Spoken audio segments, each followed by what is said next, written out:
स्वागत है इस रहस्यमय दुनिया में, जहां हर आवाज एक संकेत है और हर छाया के पीछे छिपी होती है एक अनकही कहानी। धीरे धीरे पर्दा उठ रहा है, दुनिया अपनी सांसें रोककर खड़ी है। कुछ होने वाला है, कुछ अलग, कुछ अदृश्य सा। आपके सामने खुल रहा है एक नया अध्याय, एक ऐसी दुनिया जहां कल्पनाएं जीवित हो जाती हैं और सच हमेशा वैसा नहीं होता जैसा दिखता है। तैयार हो जाइए, मैं आपका दोस्त गोविंद और यह सफर अब आपके साथ आगे बढ़ता है। दोस्तों, कल्पना कीजिए, एक योगी हिमालय की बर्फीली चोटियों पर बैठा अपनी आंखें बंद करता है और अचानक वो गायब हो जाता है, हवा में घुल जाता है जैसे कभी था ही नहीं। क्या ये कोई जादू है, कोई विज्ञान कथा? नहीं, ये है अदृश्य होने की विद्या, प्राचीन भारत के योगियों का वो गुप्त रहस्य जो सदियों से दुनिया की नजरों से छुपा रहा। आज की स्पेशल वीडियो में हम इस रहस्य की गहराई में उतरेंगे। हम जानेंगे कि कैसे योगी इस असंभव सी शक्ति को हासिल करते थे, इसके पीछे का इतिहास, शास्त्र, विज्ञान और यहाँ तक कि आप खुद कैसे इसकी शुरुआत कर सकते हैं। अगर आप रहस्यों के शौकीन हैं, आध्यात्मिक यात्रा पर निकलना चाहते हैं, तो ये वीडियो आपके लिए है। लेकिन चेतावनी, ये जानकारी आपकी सोच बदल सकती है। तो सब्सक्राइब करें, बेल आइकन दबाएं और चलिए शुरू करते हैं इस अद्भुत सफर को। नमस्ते दोस्तों, अदृश्य होने की विद्या को संस्कृत में अंतर्धान विद्या या अदृश्य सिद्धि कहा जाता है। यह कोई आधुनिक ट्रिक या ऑप्टिकल इल्यूजन नहीं है, बल्कि योग की प्राचीन परंपरा का एक गहरा हिस्सा है। हमारे वेदों, उपनिषदों और पुराणों में ऐसे असंख्य संदर्भ मिलते हैं जहां सिद्ध योगी अपनी इच्छा से भौतिक दुनिया से गायब हो जाते थे। लेकिन सवाल उठता है कि ये कैसे संभव है?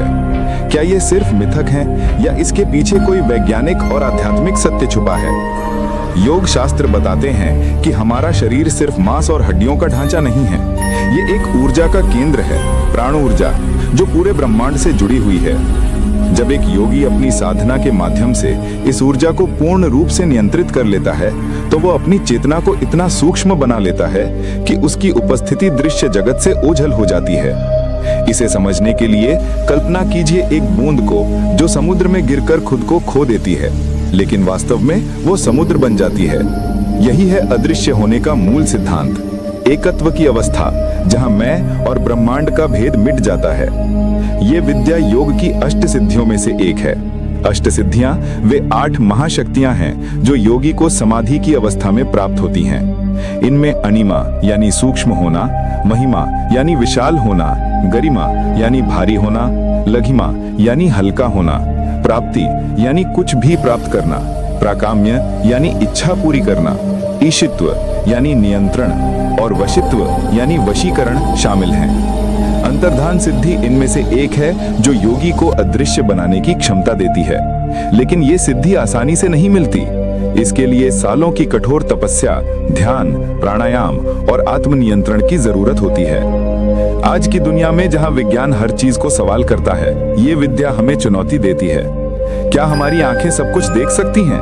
क्या हमारी समझ की सीमाएं हैं? इस वीडियो में हम इन सवालों के जवाब खोजेंगे। हम इतिहास की गहराइयों में जाएंगे, शास्त्रों के पन्ने पलटेंगे, विज्ञान से जोड़ेंगे और यहाँ तक कि आप खुद कैसे इसकी शुरुआत कर सकते हैं बताएंगे।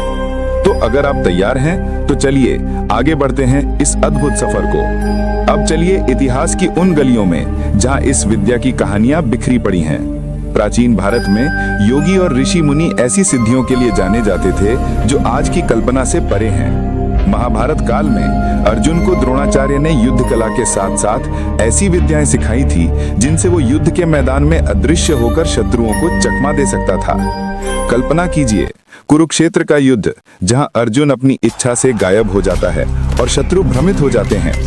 ये सिर्फ एक कहानी नहीं, ये योग की शक्ति का प्रमाण है। रामायण में भगवान हनुमान ने कई बार अपनी रूप बदलने और छुपने की क्षमता का प्रदर्शन किया। जब वो लंका गए तो उन्होंने अपनी सूक्ष्म रूप धारण कर राक्षसों से बचते हुए सीता माता की खोज की। यह अदृश्य होने की विद्या का ही एक रूप था। योग वशिष्ठ में ऋषि वशिष्ठ ने भगवान राम को योग की गहराइयों के बारे में बताया। वो कहते हैं कि समाधि की अवस्था में योगी अपनी चेतना को इतना विस्तृत कर लेता है कि वो भौतिक बंधनों से मुक्त हो जाता है। एक कहानी है जहां वशिष्ठ जी ने राम को दिखाया कि कैसे एक योगी राजा के दरबार में अचानक गायब हो गया, सिर्फ अपनी इच्छा शक्ति से। पतंजलि के योग सूत्र, जो योग का मूल ग्रंथ है, में अष्ट सिद्धियों का विस्तार से वर्णन है। सूत्र 3.45 कहता है, ततो अणिमादि प्रादुर्भावः, जिसका अर्थ है कि योगी को अणिमा आदि सिद्धियां प्राप्त होती हैं। इनमें अंतर्धान सिद्धि वो है जो योगी को अपनी इच्छा से अदृश्य बनाती है।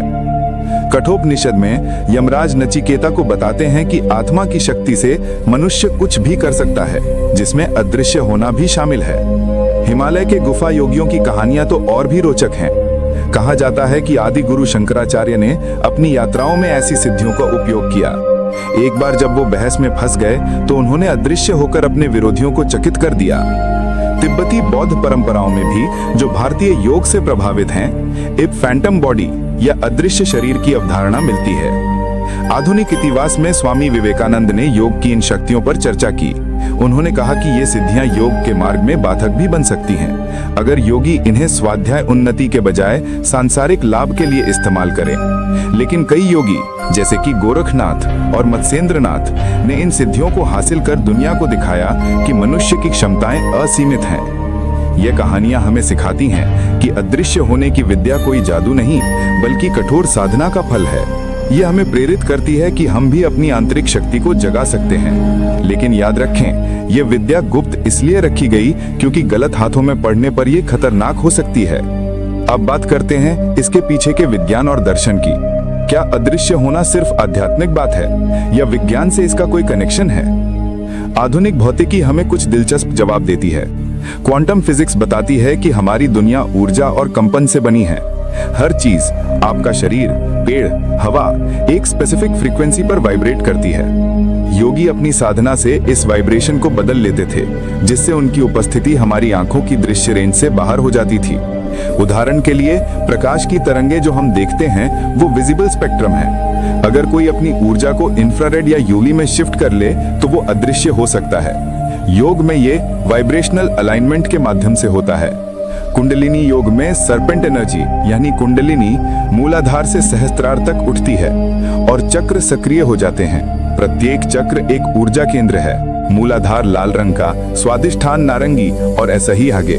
जब सभी चक्र संतुलित होते हैं, योगी की चेतना सार्वभौमिक हो जाती है।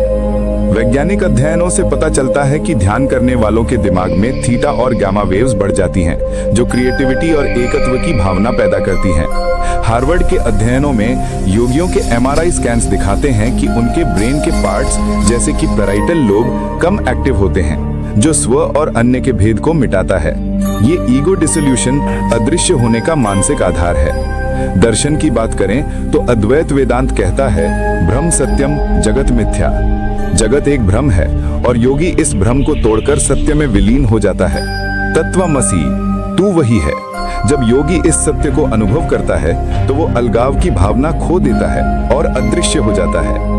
होलोग्राफिक यूनिवर्स थ्योरी भी कहती है कि हमारी वास्तविकता एक प्रोजेक्शन है जिसे योगी कंट्रोल कर सकता है। लेकिन ये सिर्फ थ्योरी नहीं, कुछ आधुनिक प्रयोगों में, जैसे कि क्लोकिंग डिवाइसेस, विज्ञान अदृश्यता की दिशा में काम कर रहा है।